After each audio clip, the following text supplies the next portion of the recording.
Arena అరే అరే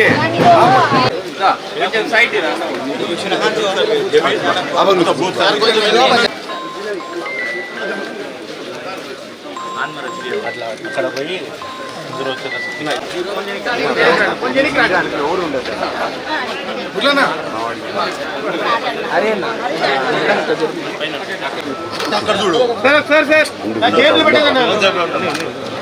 sir ఒకసారి ఇక్కడ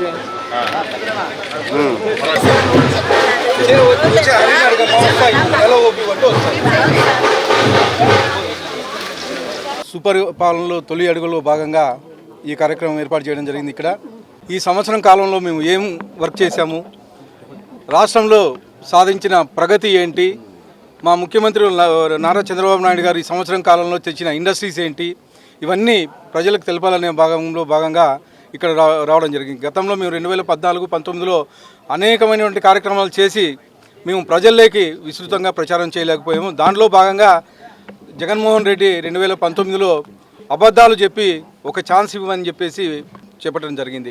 గత 5 ఏళ్లలో మీకు తెలుసు ఎంత వినాశనం చేశారు. ఆ వినాశనం నుంచి అభివృద్ధి వైపు మళ్ళీ సంవత్సరం కాలంలోనే ఒక గాడి మీద పెట్టారు రాష్ట్ర ముఖ్యమంత్రి వారు. దానిలో భాగంగా ఇంటింటికి తిరిగి మేము ఈ సంవత్సరం కాలంలో చేసిన ప్రగతి, ముఖ్యంగా ఫస్ట్ తొలి 5 సంతకాల్లో పెన్షన్ పంపిణీ కార్యక్రమం 3,000 రూపాయల నుంచి 4,000 రూపాయలు పెంచడం జరిగింది. ఫస్ట్ తొలి 5 సంతకాల్లోనూ గత 5 ఏళ్లలో 2,000 రూపాయల నుంచి 3,000 రూపాయలు పెంచడానికి దాదాపు 4-5 ఏళ్ళు తీసుకున్నారు. కేవలం 1,000 రూపాయలు పెంచడానికి 5 సంవత్సరాలు తీసుకుంటే మా ముఖ్యమంత్రి వర్యులు తొలి సంతకంతోనే 1,000 రూపాయలు పెంచారు. అలాగే ముఖ్యంగా అన్న క్యాంటీన్లు దాదాపు 204 అన్న క్యాంటీన్లు ఓపెన్ చేయించి ఈరోజు కేవలం 5 రూపాయలతోనే భోజనం పెట్టడం జరుగుతుంది. మా విద్యాశాఖ మంత్రులు 16,347 డిఐసి ఉద్యోగాలు రిలీజ్ చేసి ఈరోజు వచ్చే 2 నెలల్లో అవగాహన పూర్తి చేసి టీచర్ ఉద్యోగాలు కల్పించడం జరుగుతుంది.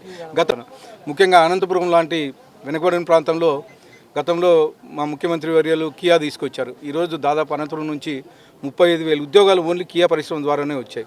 ఇవే కాకుండా అనేకమైనటువంటి ఇండస్ట్రీస్ వస్తున్నాయి. సోలార్ అయితే ఏమి, తర్వాత విండ్ మిల్స్ అయితే ఏమి, తర్వాత డిఫెన్స్ ఇండస్ట్రీస్ అయితే ఏమి, ఇవన్నీ అనంతపురంలో వస్తున్నాయి. కనీసం అనంతపురంలో మినిమం ఎంత లేదనుకున్నా 5 లక్షల ఉద్యోగాలు అనంతపురం జిల్లా ఉమ్మడి జిల్లా కల్పిస్తారని చెప్పేసి మేము ఆశిస్తాం.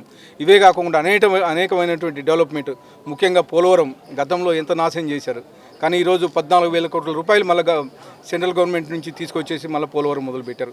అలాగే అమరావతితో 3 ముక్కులాట ఆడుకున్నారు, కానీ ఈరోజు మళ్ళా 40,000 కోట్ల రూపాయలతో అమరావతిని నిర్మించి ప్రపంచంలోనే నంబర్ 1 క్యాపిటల్గా చేసే విధంగా మా ముఖ్యమంత్రి చర్యలు తీసుకుంటున్నారని చెప్పి తెలియజేస్తూ